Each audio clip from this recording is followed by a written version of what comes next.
Salam sejahtera Malaysia. Berita hari ini info bantuan kerajaan. Senarai penerima BKM fasa 3 dan fasa 4 RM 100 sehingga RM 900. Bantuan BKM fasa ketiga dan fasa keempat mungkin ditambah untuk Anda kerana harga barang meningkat. Ini tarikh bantuan disalurkan. Untuk pengetahuan semua, tuan-tuan dan puan-puan, pelbagai pakej bantuan kewangan yang telah diperkenalkan oleh pihak kerajaan sebelum ini. Terdapat pakej bantuan yang baru dan terdapat juga pakej bantuan yang sudah lama diperkenalkan tetapi masih lagi diteruskan sehingga kini. Secara umumnya, pasti ramai dalam kalangan kita yang terjejas pendapatan isi rumah atas berbagai faktor. Salah satu pakej bantuan yang masih diteruskan adalah Bantuan Keluarga Malaysia BKM fasa 3 dan fasa 4 yang mungkin ramai terlepas pandang. Berikut adalah maklumat terperinci mengenai bantuan BKM yang Anda perlu tahu jika berkelayakan. Kategori isi rumah, kawin, pemohon berumur 59 tahun dan ke bawah.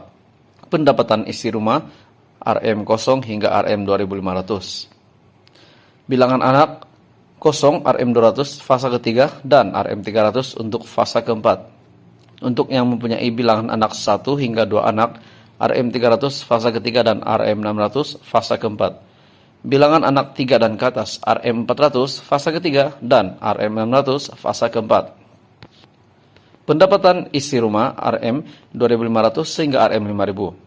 Yang tidak mempunyai anak, RM100 dan RM100 untuk fasa ketiga dan fasa keempat. Manakala untuk yang mempunyai satu anak, RM100 fasa ketiga dan RM200 fasa keempat. Yang mempunyai anak 3 dan ke atas, RM100 fasa ketiga dan RM300 fasa keempat. Bagi kategori bujang dan ibu bapa tunggal, IBT yang tidak mempunyai anak, pemohon berumur 59 tahun dan ke bawah, pendapatan isi rumah di bawah RM2.500, fasa ketiga RM150, fasa keempat tiada bantuan untuk kategori bujang. Manakala untuk kategori bujang dan ibu bapa tunggal yang tidak mempunyai anak, pemohon berumur 60 tahun dan ke atas, fasa ketiga dan fasa keempat akan mendapat RM150. PM menjangkakan akan ada bantuan tambahan. Kalau cash, kenaikan harga barang dan kos sara hidup belum selesai, mungkin kita akan tambah lagi BKM fasa ketiga atau fasa keempat, kata Perdana Menteri Datuk Seri Ismail Sabri Yaakob ketika berucap pada program Kenduri Rakyat pada penutupan Jelajah Aspirasi Keluarga Malaysia Negeri Perak di Litar Datuk Sagor baru-baru ini.